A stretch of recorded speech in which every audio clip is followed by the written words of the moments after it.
দেখুন, আপনি বাইরে কোথাও ঘুরতে গেছেন, বাট আপনি আপনার আধার কার্ডটা নিয়ে যেতে ভুলে গেছেন। এরকম অবস্থায় আপনি কিন্তু কোনো হোটেলে ঢুকতে পারবেন না, বাট আপনার যে আধার নাম্বারটা আছে সেটা কিন্তু আপনার মনে আছে। তো এরকম অবস্থায় আপনি আধার কার্ড নিয়ে যেতে ভুলে গেছেন, বাট আধার নাম্বারটা আপনার মনে আছে। এরকম অবস্থায় মাত্র কয়েক সেকেন্ডে আপনি কিন্তু আপনারই ফোন দিয়ে আপনার আধার কার্ডটা ডাউনলোড করে নিতে পারবেন। কিন্তু সেটা আপনি করবেন কি করে জানতে গেলে ভিডিওটা শেষ পর্যন্ত দেখুন, আর প্রসেসটাও একদম সেভ করে নিন। এই জন্য শুরুতে যেটা আপনাকে করতে হবে, আপনার এই গুগল ক্রোম যেটা আছে সেটাকে ওপেন করে নিতে হবে। ঠিক আছে, আমি এটা ওপেন করে নিচ্ছি। ওপেন করে নেওয়ার পর এই যে সার্চ অপশান আছে, এখানে গিয়ে লিখে দিন আধার কার্ড ডাউনলোড, লিখে এখানে দিয়ে দিন। এবার দেখুন প্রথম যে ওয়েবসাইটটা আসবে এটা না, এই যে আধার কার্ড ডাউনলোড 2025, এটা আপনাকে ক্লিক করে নিতে হবে। এবার ক্লিক করে নেওয়ার পর একটু নিচে আসুন, এরকম একটা পেজ খুলবে, ডাউনলোড ই আধার, এখানে আপনাকে ক্লিক করতে হবে। এবার ক্লিক করে নেওয়ার পর এন্টার আধার কার্ড, এখানে আপনি আপনার আধার কার্ড যে নাম্বার আছে সেটা দিয়ে দেবেন। আমি দিয়ে দিচ্ছি,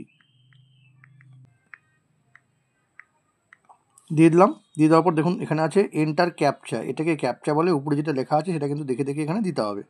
এবার এখানে আমি ক্যাপচাটা আমি দিয়ে দিচ্ছি। ক্যাপচা দিয়ে দেওয়ার পর দেখুন এখানে আছে সেন্ড ওটিপি, এখানে ক্লিক করে নিন। ক্লিক করে নিয়ে এই যে সেন্ড ওটিপি, এখানে আরেকবার ক্লিক করুন। ক্লিক করার সঙ্গে সঙ্গে কিন্তু দেখুন আপনার ফোনে একটা ওটিপি চলে আসবে। ঠিক আছে, এই ওটিপিটা কিন্তু এই যে এখানে এন্টার ওটিপি এখানে পুট করতে হবে। দেখুন এখন একটা ওটিপি চলে আসলে, এই ওটিপি চলে আসলো, এটা কিন্তু লিখে দিতে হবে।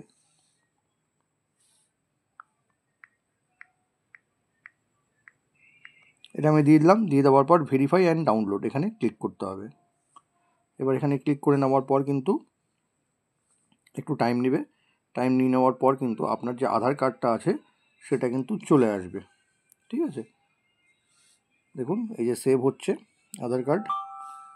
এই আপনার মেলেও কিন্তু আধার অথেন্টিকেশন চলে আসলো। এই যে সেভ, এখানে ক্লিক করুন।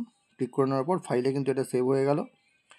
এই যে ওপেন, ঠিক আছে, এই ওপেন করে নিলাম। এবার ওপেন করে নেওয়ার পর এটা কিন্তু পাসওয়ার্ড প্রোটেক্টেড থাকবে। ধরুন আপনার নাম যদি রাম হয় তাহলে আপনার পাসওয়ার্ডটা হবে RAM, আর আপনার ইয়ার অফ বার্থ যদি 1985 হয় বা যার আছে সেখানে পাসওয়ার্ডটা হবে RAM 1985। ঠিক আছে, এইভাবেই কিন্তু হবে। এবার সেই অনুসারে আমি আমার যে নামটা আছে সেটা হলো সম্রাট, তাহলে এখানে আমাকে দিয়ে দিতে হবে SA, সব কিন্তু বড় হাতের হবে, সব ক্যাপিটাল SAMR। ঠিক আছে, আর ইয়ার অফ বার্থটা দিয়ে দিতে হবে, 1985 আমি দিয়ে দিলাম। দিয়ে দেওয়ার সঙ্গে সঙ্গে এখানে ক্লিক করলে কিন্তু দেখুন আমার আধার কার্ডটা কিন্তু চলে আসলো। এই দেখুন আমার আধার কার্ড।